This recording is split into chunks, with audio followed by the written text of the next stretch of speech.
Мен тамыз айында өткен Атырау чес фестиваль жарысында 16 жасқа дейінгі жасөспірімдер арасында бірінші орынды иелендім. Кез келген жарысқа қатысушының мақсаты ол жарыста жеңіске қол жеткізу.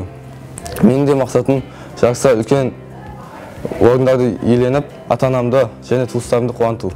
Жеңістен кейінгі өмірімде қатты өзгерістер болды деп есептемеймін. Осы жарыстан кейін өзіме бұдан да биік белестерді бағындыруды мақсат етіп отырмын. Әр жарыста мен өз шеберлігімді шыңдай отыра, өзіме мықты қарсыластардан тәжірибе жинаймын. Шахмат ойында физикалық дайындық қажет. Себебі шахматшылар ойын тақтасында 4-5 сағат ойын өткізеді.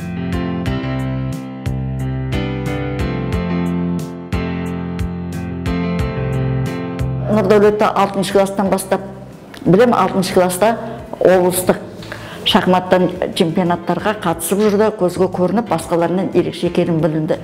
Енді қазір өзінің 40-қа жуықтан асты медальдары бар, оның 20-сы алтын медаль, 10-ы күміс, 10-ы қола медаль.